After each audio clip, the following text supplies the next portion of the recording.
որպես պատգամավոր, որպես քաղաքացի ողջունում եմ, պատիվ ունեմ խմբակցության իմ գործընկերների նախաձեռնությունը, ակտիվությունը, այս ուղղությամբ ամբողջովին կիսում եմ այն հայտարարության տեքստի մեջ բերված փաստերը եւ իրողությունները, որոնք բերված են որպես հիմնավորում impeachment հայտարարելու հետ կապված։ Շատ մեծ քաղաքագետ չեմ, բայց ես impeachment-ը հասկանում հետևյալ ձևով։ Impeachment պետք է անի իշխանական ուժը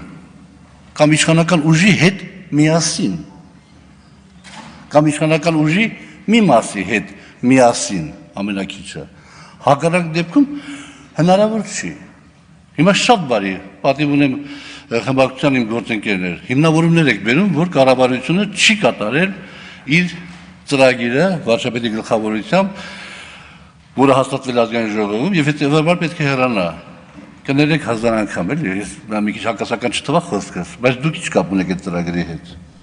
Դուք հաստատել եք այդ ծրագիրը, որ հիմա այլ հաշիվ եք պահանջում։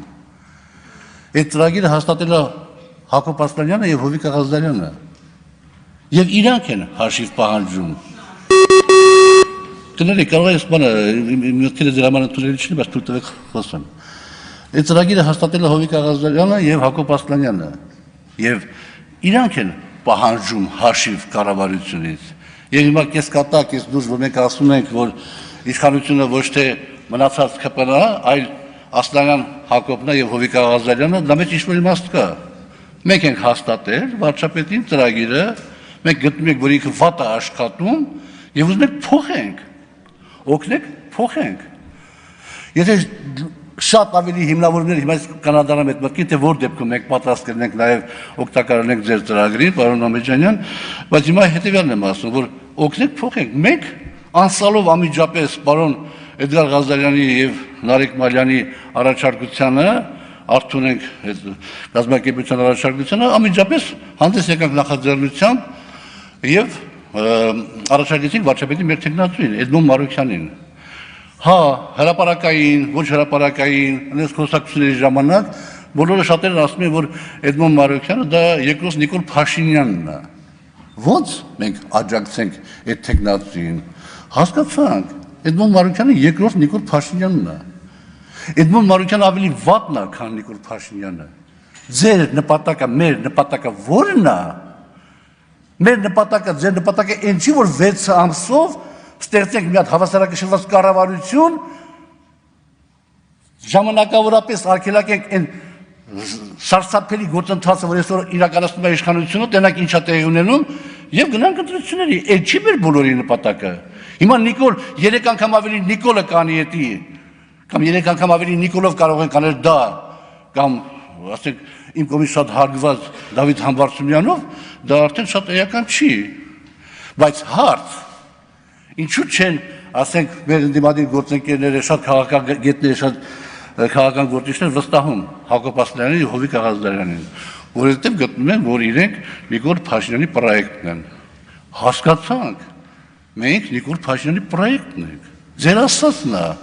Բայց եթե դուք մեր միջոցով եւ մեր հնարավորություններով Նիկոլ Փաշինյանին հեռացնում եք իշխանությունից եւ 6 ամսով ստեղծում եք ժամանակավոր կառավարություն հավասարակշռված ու գնում եք բացիկ արդար ընտրությունների, Նիկոլ Փաշինյանը ներկայանում է այդ ընտրություններին հանգստանալուց հետո իր ծրագրով 300,000 փախստականներ բերելով Հայաստան, մյուս հարցերը լուծելով, ժողովուրդը 4-րդ հանրապետություն ստեղծելով եւ ժողովրդից ձայն կտա, որ 4-րդ հանրապետության տակ ինքը մի քանի ուրիշ բաներ է սղացնի, որ այսօր մենք չգիտենք, որ ես գիտեմ, թույլ տանք այդ ժողովուրդը կընտրի, դուք ընտրի, ինչից եք վախենում։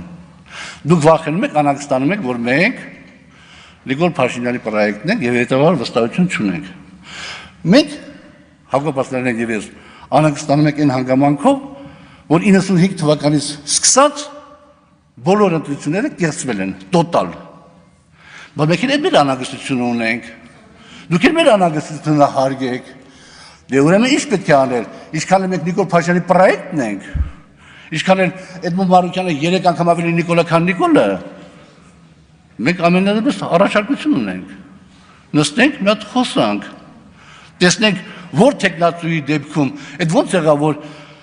Միքայել Սրբազյանի դեպքում համախմբեց երկու խորհրդարանական խմբակցությունները եւ մենք էլ պատրաստակամություն հայտնեցինք եւ ստացվեց միգուցե այդպիսի մի տարբերակ գտնենք։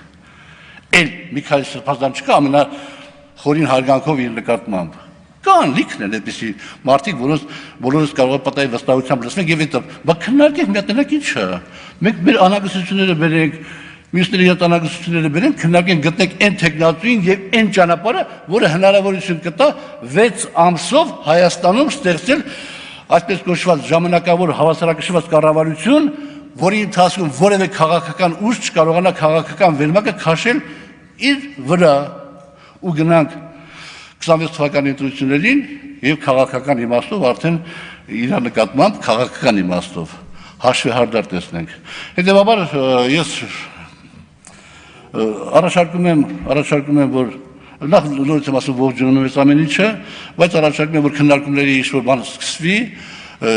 արդեն արել են, պատիվ ունեմ խմբակցությունը բավականին լուրջ քննարկումներ են արել եւ գտնվի բանաձևը հաստատ կա,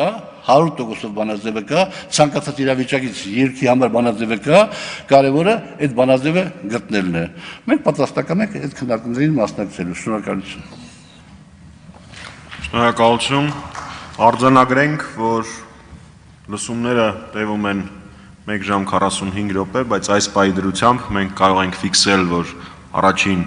լսումների ընթացքում համախմբման տեսանկյունից Հայաստան խմբակցությունը միացավ պատիվ ունեմի նախաձեռնությանը եւ անկախ պատգամավորներից առնվազն մեկի մակարդակով արկա է քննարկման պատրաստակամություն։ Կարծում եմ մենք այս ամենի համար էինք հենց աշխատում, այնպես որ մեր աշխատանքները գնալով ավելի արդյունավետ կարող են դառնալ։ Խնդրեմ հաջորդը Հայաստանի Հանրապետական Կուսակցության խորհրդի անդամ Լևոն Նազարյան պատրաստվի Տիկին Զոհրաբյանը